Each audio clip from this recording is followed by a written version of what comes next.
செங்கல்ல இருந்து சுண்ணாம்பு வரைக்கும் கஸ்டமருக்கு நாம தானே கேரண்டி. கான்ட்ராக்டர் குமார் மாதிரி ஆளுங்களுக்கு தான் ஜிபிஆரின் டிஎம்டி கம்பிகள்.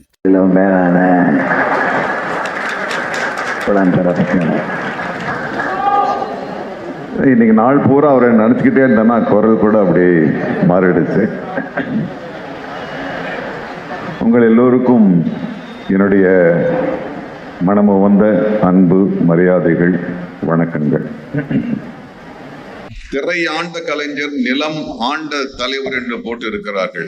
அது கூட தவறு என்று நான் கருதுகின்றேன். அது இறந்த காலம்.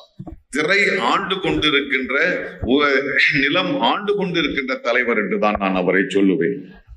ஏனென்றால் திரை ஆண்டு கொண்டே இருக்கிறது என்றால் இன்றளவும் கூட இன்னைக்கு அவங்க எழிலரசி அம்மா அவ்வளோ பேசுனாங்க.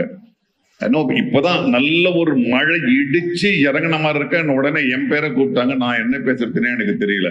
அவங்க பேசுறதுல இருந்தே நான் இன்னும் அந்த அவங்க அப்படி பேசுனாங்கன்னா கடைசியா இதை விட ஒரு பெரும் புயல் காத்துக்கிட்டு இருக்கு. அந்த மழையும் நீங்க அனுபவிக்கணும். நான் ஏன் திரை ஆண்டு கொண்டிருக்கின்ற கலைஞராக நான் சொல்லுகிறேன் என்றால், இன்றளவும் கூட ஒரு நடிகன், ஒரு இளைஞன் ஒரு நடிகனாக வேண்டும் என்றால் அவனுடைய பயிற்சி காலகட்டத்தில் பராசக்தியின் வசனம்தான் சொல்லித்தரப்படுகிறது. எழிலரசி அவங்க அந்த பராசக்தி கோர்ட்டு சீனை சொல்லும் போது எனக்கு பொறாமையாவும் இருந்துச்சு, கொஞ்சம் வெக்கமாவும் இருந்துச்சு.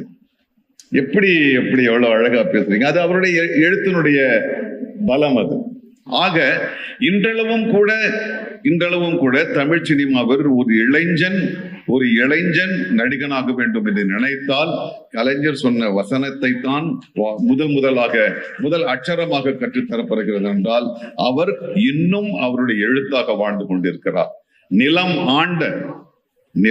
ஆண்டு கொண்டிருக்கின்ற, எங்கு இருந்தது, எத்தனை கட்டுப்பாட்டுக்குள், எத்தனை வேறுபாட்டுக்குள், எத்தனை இருளில் மூழ்கி கிடந்த இந்த ஒரு பெரும் சமுதாயத்தை பெரியார் கண்ட, அண்ணா எதிர்பாராத நிலையில் மறைந்து திகைத்து நிற்கும் போது அந்த பொறுப்பை ஏற்று அந்த அவர் தலைமை ஏற்றுக்கொண்டார் என்று நான் சொல்ல மாட்டேன். அந்த பொறுப்பை ஏற்றுக்கொண்டு இது நாள் வரை இந்த 75 ஆண்டு கால சுதந்திர காலத்திற்கு பிற்பட்ட ஒரு தேர்தல் சூழலில் இன்றளவிற்கும் அவர் வளர்த்த ஒரு மனத்தம்பு, அவர் வளர்த்த ஒரு மன தெளிவு இந்த 40க்கு 40 என்ற முடிவை எடுக்க சொல்லியிருக்கிறது என்றால் அவர் இன்றும் இந்த நிலத்தை ஆண்டு கொண்டுதான் இருக்கின்றார். கற்ற கம்பில இருந்து அடிக்கிற ஆணி வரைக்கும் எல்லாம் குவாலிட்டியா இருக்கணும்ல. பிரகாஷ் போன்றவர்களுக்காகவே ஜிபிஆரின் டிஎம்டி கம்பிகள். செய்திகளை உடனுக்குடனும் துல்லியமாகவும் தெரிந்து கொள்ள சப்ஸ்கிரைப் பண்ணுங்க.